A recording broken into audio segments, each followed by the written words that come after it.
So Aurangzeb గురించి కాసేపు చర్చిద్దాము.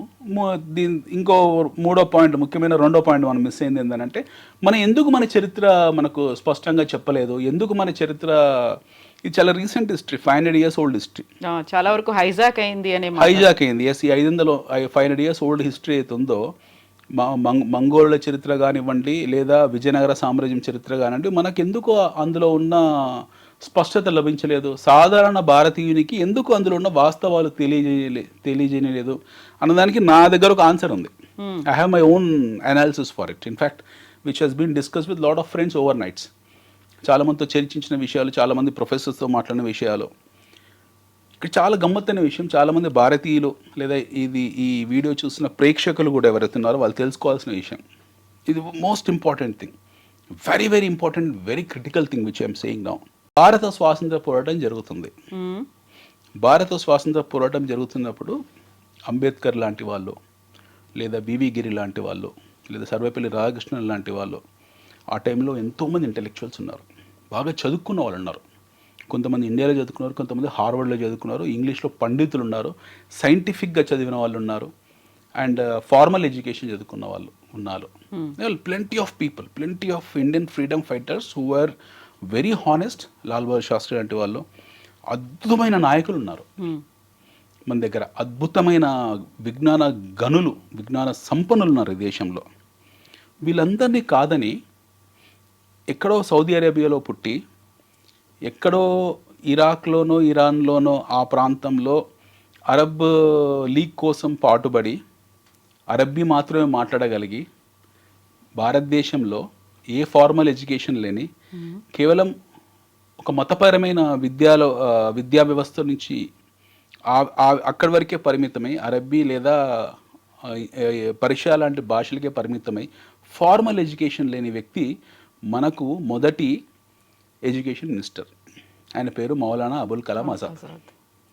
సో మౌలానా అబుల్ కలాం ఆజాద్ అనే వ్యక్తి మనకు మొదటి ఎడ్యుకేషన్ మినిస్టరు.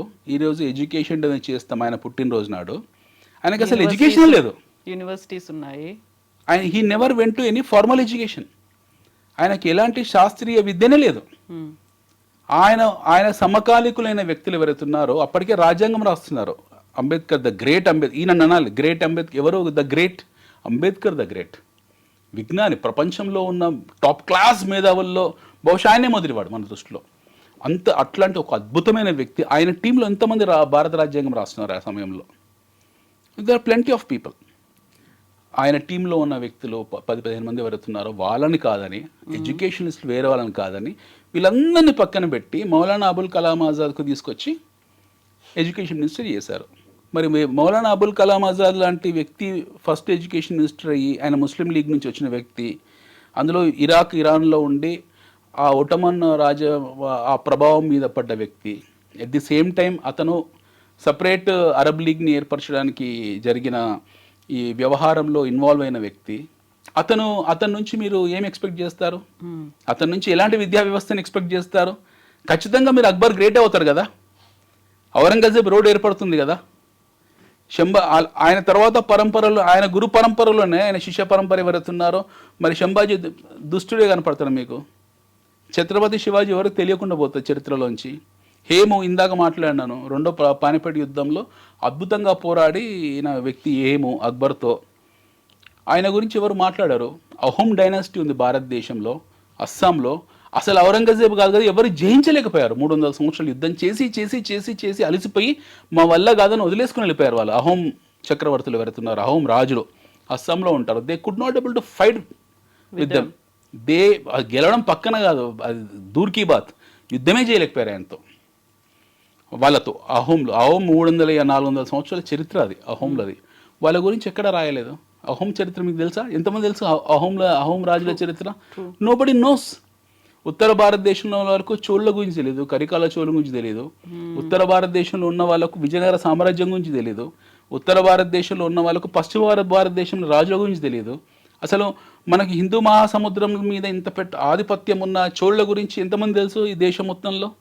బెంగాల్లో పరిపాలించిన రాజులు ఎవరుతున్నారు, మొత్తం భారతదేశం ఐక్యత కోసం పాటుపడ్డ వాళ్ళ గురించి ఎంతమంది తెలుసు? విజయనగర రాజుల గురించి ఎవరికి తెలియదు. నోబడీ నోస్ అబౌట్ విజయనగర రాజులు.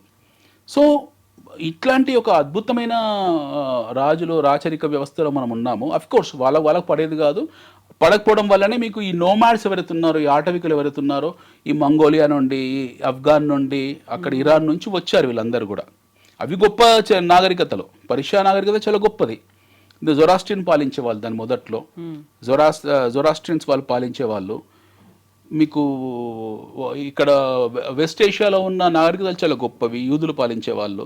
అఫ్ కోర్స్ అరబ్లు చాలా గొప్ప వాళ్ళు, ట్రిగ్నామెట్రీని వాళ్ళే కనుక్కున్నారు, ఆర్కిటెక్చర్ని వాళ్ళే కనుక్కున్నారు, వాళ్ళు కూడా చాలా గొప్ప వాళ్ళు. తర్వాత ఎన్నో పరిణామాలు జరిగాయి. బట్ ప్రిడామినెంట్లీ మన భారతదేశం మీద దండయాత్రలు చేసి ఇక్కడున్న సంస్కృతిని కొల్లగొట్టి, ఇక్కడున్న పుస్తక భాండాగారాలు, నలంద లాంటి వాళ్ళని తగలబెట్టి, ఇన్ని చేసిన తర్వాత ఇన్ని జరిగిన విషయాలు మన జనరేషన్కు, మన ముందు తరాల వాళ్ళకు, మన వచ్చే తరాల వాళ్ళకి తెలియకుండా పోయింది. ఎందుకంటే మన ఎడ్యుకేషన్, మన విద్యా వ్యవస్థని అప్పుడే ట్యూన్ చేసి పెట్టారు. ఒక టోన్ అనేది అప్పుడే సెట్ చేశారు. స్వాతంత్రం రాగానే మౌలానా అబుల్ కలాం ఆజాద్ అనే ఒక వ్యక్తి మనకు హస్ బికమ్ ఆయన అఫ్ కోర్స్ ఆయన భారతరత్న కూడా ఇచ్చారు ఆయనకు. ఆయన మనకు మొదటి ఎడ్యుకేషన్ మినిస్టర్ అయ్యాడు. ఆ పరంపర కొనసాగింది. డెఫినెట్గా మీకు తెలియదు, అలా మనం ఏం ఫీల్ కావాల్సిన అవసరం లేదు. ఇలా చెప్పడం వల్ల నేను చెడ్డవని అవుతానేమో, కానీ ఇది నా ఇన్నర్ ఫీలింగ్. అది ఇప్పుడు నేను బయటికి చెప్పకపోవడం వల్ల నా అభిప్రాయం మారదు కదా. నా అభిప్రాయం ఇదే. So I'm telling you my opinion.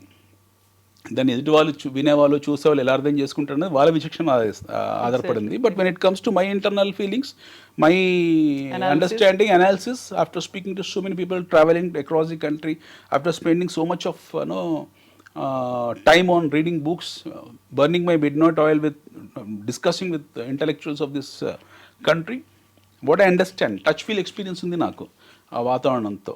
I traveled deep into Shanivarwada, Punalo. With this experience I am saying that now this has been happened. మన చరిత్ర వక్రీకరణ అక్కడ అప్పుడే మొదలైంది. ఆ టోన్ అప్పుడే సెట్ అయింది, ఆ నేరేటివ్ అప్పుడే సృష్టించబడింది. తర్వాత ఆ పరంపర మొదలవుతుంది మనకు. So now people will talk, no what you call, Sambhaji ఇలాంటోడు, శివాజీ అలాంటోడు, they will talk all this. పురుషోత్తముడు గెలవలేదు ఎవరి మీద, అలెగ్జాండర్ మీద అని. ఇది మనకు వాళ్ళు గ్రీకులు రాసిన చరిత్ర. Greeks have return A history. Aristotle రాశాడు చరిత్ర, అలెగ్జాండర్ ద గ్రేట్ ఆయన భారతదేశం మీద దండయాత్ర చేశాడు, గెలిచాడు, వెళ్ళాడని చెప్పి. ఈ నేరేటివ్ అప్పుడే సృష్టించారు. అది మనం ఈరోజు మనం నమ్ముతున్నాం. But nobody question that what happen to Alexander, why Alexander went suddenly after from India. భారతదేశంలో మొదటిసారి ఏనుగులు చూసిన అలెగ్జాండర్ ఎందుకు పారిపోయాడు ఇక్కడ నుండి? బియాస్ నది తీరంలో పురుషోత్తంతో యుద్ధం జరిగి క్షతగాత్రుడైపోయి పూర్తి 90% సైన్యాన్ని కోల్పోయిన వ్యక్తి ఒక ఫిలాసఫర్ గల మారిపోయి, పురుషోత్తముడు ఆయనతో పంపించిన ఒక నాగసాధుని తీసుకొని he went to Babylon and died there, that to a mysterious death. దీని గురించి ఎందుకు చరిత్రలో రాయలేదు? పురుషోత్తముడు ఇచ్చిన ఒక గిఫ్ట్ అవుతుంది, ఒక నాగసాధువు అనే గిఫ్ట్. ఆ గిఫ్ట్ అంటే ఒక సాధువు ఆయనని గురువుగా స్వీకరించాడు అలెగ్జాండర్. గురువుగా స్వీకరించి భారతదేశం నుంచి, బియాస్ నది నుంచి he went up to Babylon. Babylon అంటే ఈరోజు మోడర్న్ ఇరాక్, బాగ్దాద్ దగ్గర ఉంటుంది. అక్కడ వరకు ఆయన వెళ్ళాడు, ఆయన చెప్పిందే విన్నాడు. తర్వాత ఆయన పద్ధతులు మార్చుకున్నాడు, ఆయన సంస్కారం మార్చుకున్నాడు. He was not mischievous what he was that time. భారతదేశం రాకముందుకు ఒక అలెగ్జాండర్, భారతదేశం తర్వాత వచ్చిన ఒక అలెగ్జాండర్. చివరికి ఆయనతో ప్రయాణించిన గుర్రం బుసిఫాలిస్ చనిపోతే దాన్ని పాత పెట్టడానికి కూడా ప్లేస్ మనమే ఇచ్చాం. ఈరోజు మోడర్న్ ఓల్డ్ పంజాబ్లో ఉంటుంది, ఇక్కడ ఖైబర్ పఖ్తూన్ దగ్గర. సో ఈ చరిత్రలో ఏం చెప్పారు మనకు? హ్యాడ్ ఎనీవన్ టోల్డ్, ఎవరికైనా చెప్పారా అలెగ్జాండర్ భారతదేశం మీదకి వచ్చాడు, దండయాత్ర చేశాడు, హిందూ రాజు అయినటువంటి పురుషోత్తముడి మీద యుద్ధం చేశాడు, పురుషోత్తముని ఓడగొట్టాడు? ఇది గ్రీకులు రాశారు, అది మనం నమ్మాము. పురుషోత్తముడి దగ్గర ఓడిపోయిన అలెగ్జాండరు ఆయనతో పాటు వెళ్తూ పురుషోత్తముడు ఆయనతో పంపించిన నాగసాధువు కూడా ఆయనతో పాటు వెళ్ళాడు అన్న విషయం ఏమైనా రాశారా?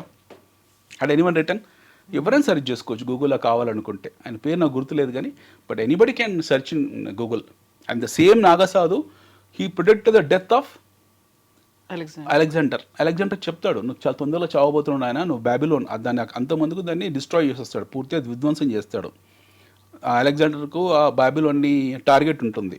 సైరస్ ది గ్రేట్ అనే ఒక మహారాజు కట్టించిన అది. ఆ సైరస్ ద మహారాజు ఎప్పుడు కూడా వెళ్ళి మెసిడోనియన్ దీవుల్ని జయించేవాడు. సో వీళ్ళ రాజ్యం కూడా విధ్వంసం చేశాడు. ఆయనకు అలెగ్జాండర్ కోపం ఉంది వ్యక్తిగతంగా. వాళ్ళ నాన్న ఫిలిప్ అని ఉంటాడు. ఆయన చెప్పాడు, అరే బాబు నువ్వు నెక్స్ట్ టార్గెట్ అదే పెట్టుకో మనసులో అని. సో వీడు రాజు అయిన తర్వాత మొదటి దండయాత్ర చేసింది బాబిలోన్ మీదనే. దాన్ని పూర్తిగా విధ్వంసం చేసి తునకలు చేసి then he went to other parts of Persia, then Egypt, then he come to Beas నది. But in the crux of the time ఈ మొత్తం ఈ కోర్స్ ఆఫ్ ద టైంలో అలెగ్జాండర్లో ఉన్న ఆ దుష్ట మైండ్ సెట్ మారిపోయింది, పూర్తి స్థాయిగా మారిపోయింది.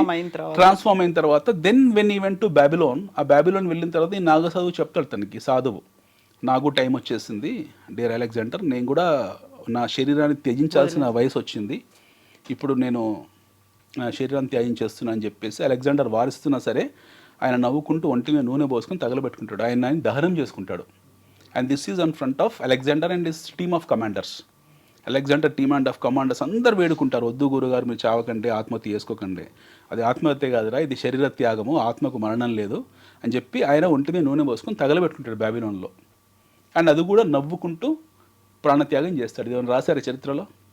ఆయన చెప్పినట్టే అలెగ్జాండర్ చాలా ఆ తర్వాత నెలకో 2 నెలకో చనిపోతాడు, మిస్టీరియస్ డెత్ అయినది. Nobody has return this history. సిమిలర్గా ఇలాంటి చరిత్ర రాయని లిఖించబడని చరిత్ర అవుతుందో మన దేశంలో కోకలుగలో ఉంది. సో మరాఠా చరిత్ర గురించి ఎవరు రాశారు? Nobody wrote about Maratha చరిత్ర. ఇప్పుడు మనం will come to Aurangzeb. Maratha చరిత్ర అనగానే ఫస్ట్ గుర్తొచ్చేది ఛత్రపతి శివాజీ మహారాజ్, ఆయన మాత్రం గుర్తొస్తూ బాగున్నారు. ఛత్రపతి శివాజీ మహారాజ్ అని ఉద్వేగంగా అన్నారు మీరు కూడా, అది ఆటోమేటిక్ వచ్చేస్తుంది కదా.